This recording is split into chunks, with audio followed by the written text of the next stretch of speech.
Interested in learning about wine, but not sure where to start? You're in the right place. Welcome to the Cork and Fizz Guide to Wine podcast. I'm your host, Haley Bowman, and I'm so glad you're here. I'm a wine enthusiast turned wine educator and founder of the Seattle-based wine tasting business, Cork and Fizz. It is my goal to build your confidence in wine by making it approachable and lots of fun. You can expect to learn everything from how to describe your favorite wine to what to pair with dinner tonight, and so much more. Whether you're a casual wine sipper or a total cork dork like myself, this podcast is for you. So grab yourself a glass and let's dive in.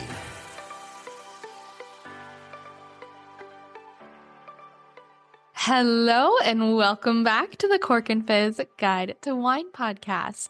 Before we get into today's episode, we need to celebrate. This is my 100th episode of the Cork and Fizz Guide to Wine podcast. Like, holy crap, 100. There are 100 of these. You've been listening to podcasts for 100 weeks. I've been creating podcasts for 100 weeks. That is so much, and it has been so amazing. There have definitely been challenging moments, but this has been such a rewarding adventure, and I'm so grateful for you listening to this and letting me kind of live out this dream of creating a podcast and just getting to share this information with everyone and have a lot of fun doing it. So I am going to tell you a little secret because I feel crazy kind of admitting to this, but this just puts it into perspective for you how exciting this is for me. So the other day on Reddit, I looked up Cork and Fizz. Yes, I have also Googled myself, but I actually looked on Reddit and I was just curious to see if anybody was talking about me. And believe it or not, someone mentioned this podcast. They recommended the podcast to someone wanting to learn about wine and also recommended the Cork Crew and the virtual tasting club. So yay, if that was you on Reddit. I'm sorry that I'm such a creep. You made my day. So thank you. I was just the freaking coolest. And if you get a chance and you're listening to this episode, I would so appreciate if you could just send me a quick message on Instagram. Let me know, what do you like about the podcast? What are your favorite episodes? What has this meant for you? I mean, maybe this is your first episode and you're like, you've 99 more of these? Yeah, I do. Go enjoy that. But if you've been around for a while and you've listened to at least most of those 100 episodes, I would love to hear from you. This is just the freaking coolest. Okay, all right. Before we get too sappy, we will jump back into the episode, which is actually quite timely. We are actually continuing on in our Italian wine mini-series, but we are going to be celebrating my 100th episode with some Italian bubbles. We're going to talk about sparkling wine from Italy. And no, I don't mean just Prosecco, though. Don't worry, we're going to learn about that too. Okay, let's dive in. So before we talk about the different types of sparkling wine in Italy, let's go over some of the basics first. First things first, let's talk about Spumante versus Frizzante. So you're going to see Italian sparkling wine often labeled one of these or described as being either Spumante or Frizzante. And this basically means the amount of carbonation. So Spumante is what we typically think of when we think of sparkling wine. So it has lots of bubbles happening. It's just think of your normal champagne, cava, Prosecco. Those are all Spumante. However, Italy is also well known for a second style of sparkling wine called Frizzante.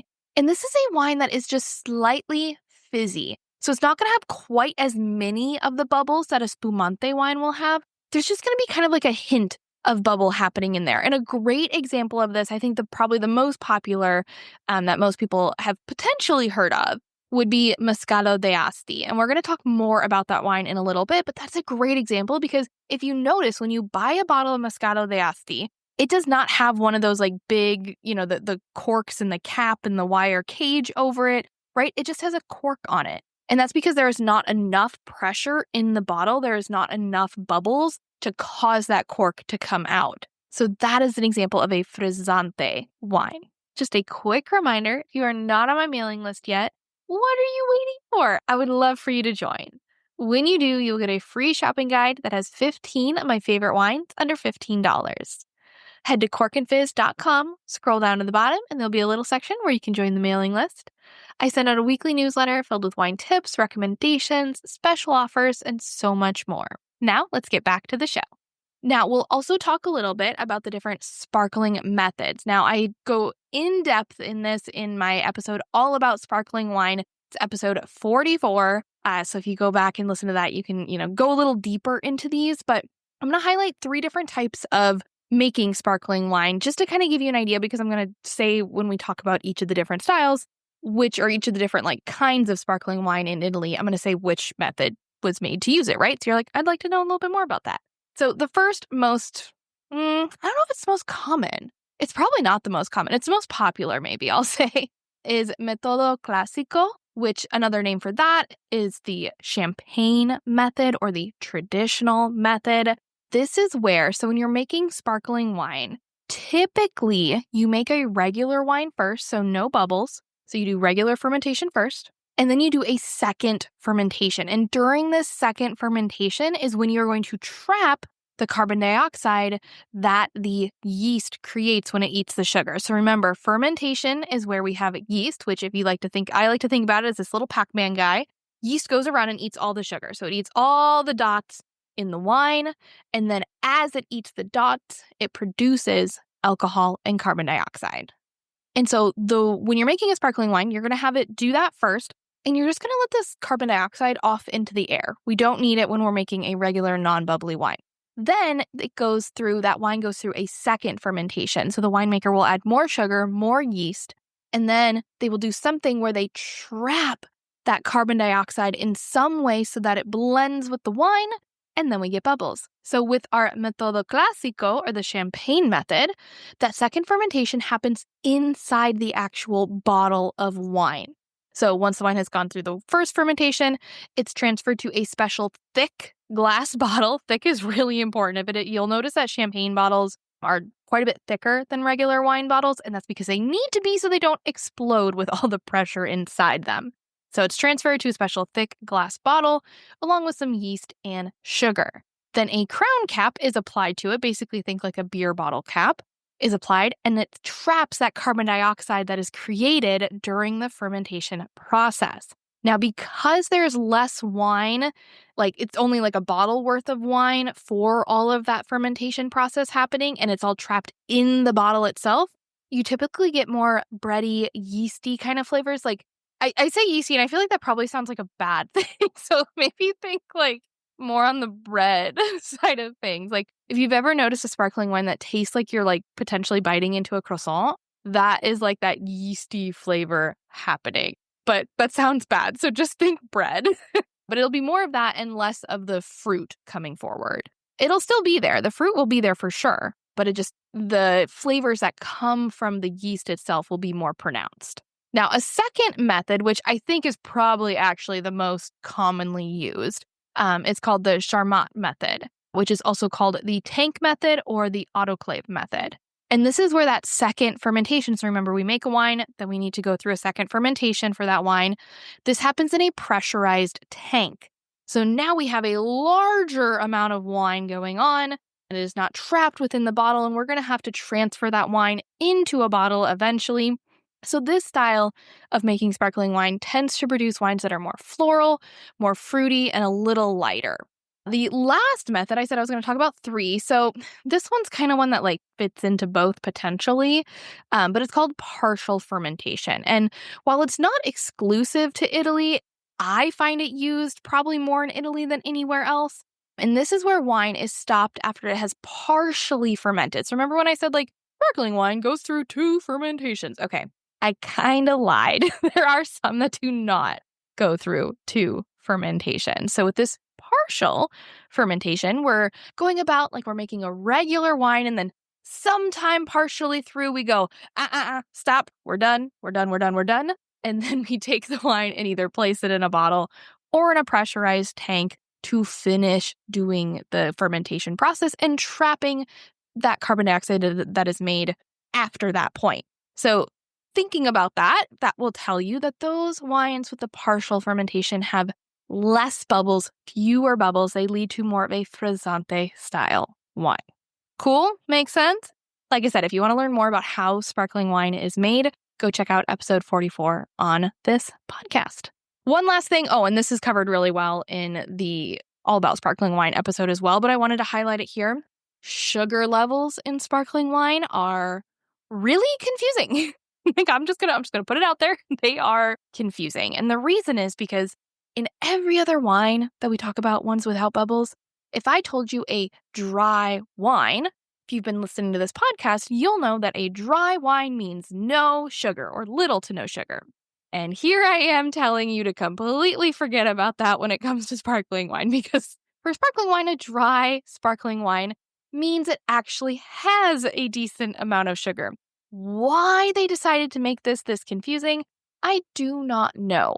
But I just need you to know, regular, non-bubbly wine, if it is dry, it does not have any sugar. If it is sparkling, a dry or extra dry sparkling wine will actually have a little more sugar in it. If you're looking for one with lower amounts of sugar, you're actually going to look for the word brut, B-R-U-T. And if you want even less sugar, you're looking for extra brut. I know, it's crazy. I don't get it either. And if you're actually looking for something even sweeter than dry, so if we're looking at a scale, you've got extra brut, brut, extra dry, dry. Then you have demi-sec and doux, D-O-X, though I'm guessing that's the French version, so there's probably an Italian word for doux instead. But those are where you're going to get like super sweet. But most commonly, you're going to find dry or brut written on a bottle of sparkling wine. Dry, a little sweeter. You're still not going to notice a heck of a lot of sweetness, versus brut is going to be a lot, is not going to have any sugar. Yeah, cool. And last, before we get into the different styles or the different kinds of sparkling wine in Italy, there are over 90 DOCs that are technically allowed to make sparkling wine in Italy. Isn't that crazy? And I guarantee you that there's probably just one that comes to mind when I say Italian sparkling wine. So there are 90 different, remember, DOC is like a sub-region within Italy that makes a certain style of wine, and they have to follow certain rules. So there are 90 of them that the rules say, yeah, you can make some sparkling wine. Here are the guidelines you have to follow. And yet we all think of Prosecco when we think of Italian sparkling wine. So I'm hoping after you listen to this podcast, you might go out and try. I mean, I love a good Prosecco, but maybe you'll try something else. Though we are going to talk about Prosecco in this podcast, and I'm going to try to convince you that it's not just a cheap, boring wine that is destined for mimosas. Like, there are some high quality Prosecco wines out there that you got to try. Okay, now we're going to dive in. We're going to talk about 6 other types of Italian sparkling wine that I think you should know about. But we're going to start with Prosecco, because why shouldn't we? Okay, Prosecco. So Prosecco is made using the tank method. So remember, that is where the second fermentation happens in a pressurized tank. And it is made with a grape called Glera, G-L-E-R-A. Now, Prosecco has a really interesting history that I love talking about any chance I get. Now, I'm going to give a slight caveat here because I am not 100% confident that this is like totally true. Like, most of this story is true, and I've looked up a lot of the facts as much as I can, but some of it is just something that I remember reading, I remember hearing, and I can't figure out where the heck I heard this from, but I like it. So we're going to stick with it. And I'm going to tell you this story. Just keep in mind that it might be a little bit of an exaggerated fable. You know, like how when you catch a fish and you come, and you tell everybody, you're like, I caught this really big fish, and keeps getting bigger every time you tell this story. Think of this story kind of like that, where like most of the facts are true. Like, you did catch a fish, but was it as big as your hands are making it? Maybe not, right? So just go along with it for me here. Okay, so we all know that champagne is sparkling wine specifically from the Champagne region in France, right? You can't call it champagne unless it's from the Champagne region of France. Well, Prosecco is now a sparkling wine made especially from the Prosecco region in Italy. However, it was not always that way. This is the part that's actually 100% true. In fact, the grape that was used to make the wine was actually called a Prosecco. However, because of this, Italy had no way of keeping Prosecco special in the same way that Champagne did, right? It's just a grape, just the same way that, California can make Chardonnay, right? Because Chardonnay is the name of the grape. Burgundy doesn't have a hold on that. They can't be like, oh no, we're the only ones that can use the word Chardonnay. And that's like, no, it's the name of the grape. Everybody can use it. So Italy was struggling with this. Anyone, anywhere could make sparkling wine made with the Prosecco grape and call it Prosecco. And people did just that. Now, okay, here's the little part that might be a little bit of a fable, but it also could be true. I just can't find the darn facts to back it up. What I've heard is that the thing that broke the camel's back was when Paris Hilton made a Prosecco wine. She made, I believe it was a canned wine, and she went on some talk show and she was talking all about her Prosecco and how wonderful it was. And I guess the Italians, that was the last straw. They'd heard enough of this. They're like, she did not make Prosecco. That is not true. And so they decided to do something about it to keep the Prosecco name to themselves. They found a small town in the region where they were making Prosecco that was actually called Prosecco. Then they drew a region around that town that included all the vineyards and requested the entire region be called Prosecco. Then they convinced everyone the grape was actually called Glera, not Prosecco. And honestly, that was an old name for the grape. It used to be called Glera, but it was more popular and known as Prosecco at that time. But they're like, no, this grape is Glera. This is Glera. I don't know where you got the Prosecco from. Prosecco is the region. So once the region was approved, no one else in any other part of the world could sell a sparkling wine and call it Prosecco. So the Prosecco DOC area now of production is located in northeast Italy, and more precisely in territories falling within 4 provinces of Friuli Venezia Giulia. They are Gorizia, Pordenone, Trieste, and Udine. And there's also 5 provinces in Veneto: Belluno, Padua, Treviso, Venice, and Vicenza. And honestly, these areas are some of the most beautiful territories in all of Italy. Now, if harvesting, winemaking, and bottling of the Prosecco wine all take place entirely within the provinces of either Treviso or Trieste, the special titles Prosecco DOC Treviso and Prosecco DOC Trieste can be used. So if you see that after the Prosecco DOC, know that that came from one specific province. These 2 provinces have actually played a huge fundamental role in the history of Prosecco production, and that is why they get that extra distinction. Now, given this vast area, the DOC of Prosecco covers 23,000 hectares or 56,000 acres. The diversity of soil it's diverse. I mean, that's the best way to say it. You have everything from poor hilltops to fertile, loamy valleys and plains. It's difficult to name a single style of Prosecco. Climate also changes. Hey, wine lover, interested in trying new wines, but not sure where to start? Or maybe you've been thinking, I'd love to taste wine live with Haley. I mean, who isn't thinking that? Well, say hello to the Cork Crew, my virtual tasting club where wine meets fun, learning, and the best happy hour you've ever had, all from the comfort of your couch. Every month, we explore a new wine theme together. You'll get expert tips, delicious food pairings, and stories that bring each bottle to life.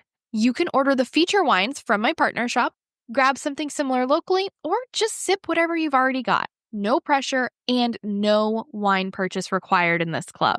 In 2025, I've made this club even better. You get to choose between 2 tasting dates each month, and everything is recorded so you can catch up anytime. We've also just launched our exclusive Cork Crew app, where you'll find all of your event info, wine recommendations, community connection, all in one place. It is accessible via your phone or your computer. As a member, you'll also get 6 free guest passes so you can invite friends, quarterly wine trivia nights, winemaker Q&As, a private online community, discounts on private tastings, and so much more. And when I say everyone is welcome, I mean everyone. Whether you're brand new to wine or a total cork dork like me, you'll fit right in. Loud or quiet, wine curious or wine obsessed, this space is for you. Join today and get your first 2 months for just $8 a month. I mean, heck, that's like a drink at Starbucks. Use code WINESPECIAL, no spaces, or you can save $80 on the yearly membership. When you sign up for the annual subscription, use code WINESPECIAL-YEAR. Head to thecorkcrew.com. That's thecorkcrew.com to sign up, and I'll see you at our next tasting. Cheers! You have areas that are cooler with mountain or marine breezes, and then you have very warm, flat areas that produce masses of grapes for industrial wine. Now, there is about 20% of Prosecco production that would be considered high quality. And this happens, well, maybe there's more than that, but in general, about 20% is considered this higher quality.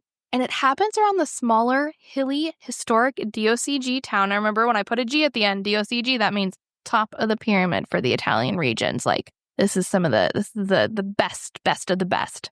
And so these best regions for Prosecco happen around the smaller, hilly, historic towns of Conegliano, Valdobbiadene, and Asolo. And these areas have these strong diurnals. Remember, diurnal is when the temperature difference is very extreme between day and night. They have poorer soils, which is always a good thing for grapevines. They want to have to work hard. And the wines are just a few steps above the general Prosecco. They are more complex, terroir-driven. The fruit flavors are pure. These areas are actually trying to distance themselves from the commercial, cheaper, big brand Prosecco because the problem is that nobody thinks Prosecco is high-end, right? They're like, I can get a bottle for $6. Why would I pay $20 for that bottle when it's like, this is like top quality Prosecco? Some of these producers have even gone so far as to remove Prosecco from their label because they don't want to be associated with it. Talking of these regions, there is also, within this, there is a special region in Prosecco called Conegliano Valdobbiadene. And remember, so these were two of the cities, but this is an area that combines those two or is kind of between them. And it's 30 miles north of Venice. It is actually a UNESCO heritage site. It is strikingly beautiful. They have small zones of high elevation hills and lots of old vines, some that are 100 plus years old. Now, Prosecco is very different from Champagne in its flavors. It has far more citrus and tree fruit with a bit of tropical as well as these floral notes. There's a tad bit of a creamy kind of flavor and aroma, but normally the fruit wins out. Bottles of Prosecco usually fit in the $8 to $20 range. And despite the fact that I don't think they're destined for a mimosa, I do think they are a great wine for making sparkling wine cocktails. Unless, of course, you have a Valdobbiadene, and that is meant to be drank on its own.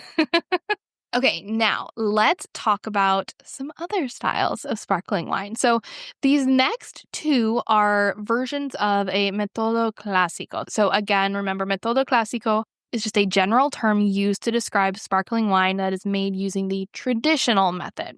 And the two most popular in Italy are Franciacorta and Trentino. Franciacorta is most definitely the most popular between those two. It is actually known as the Champagne of Italy. And many would argue it is better than Champagne, though I think those are the Italians that are arguing that. It is produced, like I said, using the traditional method, the same method that they make Champagne in France. It is produced from a blend of Chardonnay, Pinot Noir, and Pinot Blanc. And if you know, Chardonnay and Pinot Noir are both grapes that are used in Champagne. So this is, again, very similar to that wine.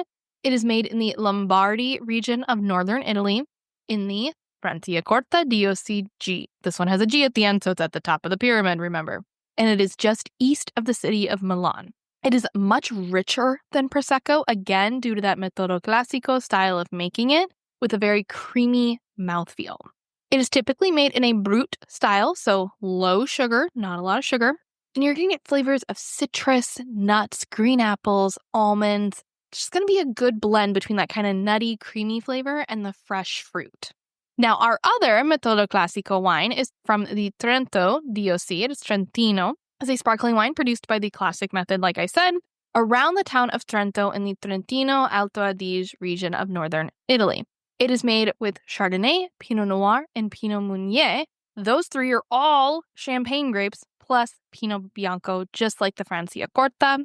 This one, again, you get that apple, citrus, and that toasted bread because remember, we're doing that second fermentation in the bottle, so we're going to get more notes from the yeast. Okay, now moving on, we're going to be talking about a different style of wine, and this is the one that I mentioned earlier, Moscato de Asti and Asti Spumanti. So these are two different styles, all right? These are both sweet, sparkling wines. Well, the Asti Spumanti isn't always sweet, though usually sweet sparkling wines made from the Moscato grape, and they are produced around the town of Asti in Piedmont. Like I said, two different styles, even though they are made from the same grape in the same region. Let's start with Asti Spumanti, since I think this one's probably a newer one to most folks. Asti Spumanti, which is often just called Asti. Now, they've kind of dropped the Spumante part that was on there before to tell people, hey, this is a fully sparkling wine. Remember, Spumante, fully sparkling, Frizzante, lightly fizzy. So it was used at the end of that to kind of associate that, but now it's kind of sharp, it's dropped to just Asti. Asti can be semi-sweet, like I mentioned, but it can also be dry as of 2017. So it's like a newer thing that they allowed. It's still lower in alcohol, about 9 to 11.5% alcohol. The best of them are super fruity, lots of ripe peach and apricots. Like I said, it's made from Moscato, but Moscato is actually a family of grapes, so it is made from specifically Muscat Blanc à Petit Grain, and it is made using the Charmat or the tank method. And again, it is Spumante, so fully sparkling. Versus our friend Moscato de Asti. Moscato de Asti is made in tiny batches. It uses the Charmat method, limited quantity, and same grapes as Asti, but instead, it is a tiny bit frizzante. So it only goes through the partial fermentation. They do not go for all of the fermentation or all of the second fermentation. They don't even go through a second fermentation. They just go through the first and then stop it partially through. These guys, they do not let it go through fermentation for very long because it only has 5% alcohol. There's more sugar in a Moscato de Asti compared to an Asti Spumante. Also more intense aromas, again with the peaches and the apricots, but also oranges. I'm a fan of these two wines with an angel food cake. I think they are the perfect pairing, especially from my hometown. We had an angel food cake that the bakery would make, and then they would put, like, I literally think the frosting that was over it was just like whipped cream mixed with fresh strawberries, but oh, that was so good. Pair that with the Moscato de Asti. Perfect. These wines are also a great option for brunch for those who prefer a little hint of sweetness. Before we stop talking about sweet wines, I also want to mention Brachetto de Acqui. And Brachetto de Acqui is also from Piedmont, but it is a red wine. And in fact, this wine is often referred to as the red Moscato de Asti. It can be made in a range of sparkling styles, so I've had a fully sparkling version like a Spumante, but I've also had a Frizzante version like the Moscato de Asti. It is made from a grape called Brachetto, right? Makes sense, Brachetto de Acqui. Aroma-wise, you get strawberries, orange zest, apricot, cream, and it is great paired with chocolate. Okay, I think, we're on to our last sparkling wine here. And I gotta tell you about Lambrusco. Lambrusco, to many people, is just that cheap, sweet red wine that tastes like soda. And admittedly, I felt that way too for a while. All the Lambrusco wines I had up until a couple years ago just weren't great. But its reputation is changing and some incredible producers are making some really high quality stuff. So let's get into what exactly Lambrusco is. So Lambrusco is actually a family of very old grape varieties native to Italy. Thus, most of the wines are a blend of many different distinct grapes. The top 4 for Lambrusco are Lambrusco di Sorbara, Lambrusco Maestri, Lambrusco Grasparosa, and Lambrusco Salomino. The majority of Lambrusco production occurs in Emilia-Romagna, which is also known for its Parmigiano Reggiano. There we go. I always got to say it with an Italian accent. It's the best. That's like that's the only way you can say it. But this region is also like a food capital, right? So they're very well known for just enjoying good food. Nothing super fancy, but just good. And that's kind of the philosophy behind Lambrusco as well. It's never meant to be a high-end, super fancy wine. It's just meant to taste good with the food that you are eating. It is also good on its own too, but again, that's kind of like the philosophy. Just like we just want something good to drink with the food that we're eating. Lambrusco can range in sweetness from either, oh gosh, I have this written very funny because it is sparkling. So it can range from brut, aka not any sugar, to more dry versions or semi-sweet, as you could call it, semi-secco.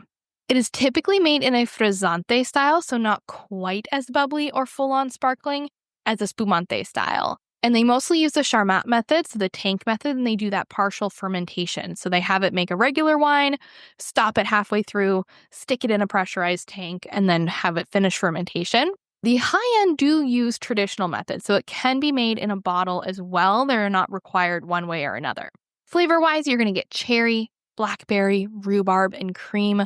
One of my favorite producers is Lini 910, Lini, and then the number 910. They are the ones that convinced me that, Lambrusco can taste really good. So if you are interested in trying a sparkling red wine that is dry or, that's confusing when we're talking sparkling, that does not have sugar in it, that is not sweet, do ask about a Lambrusco that is not sweet, and you are going to find something good.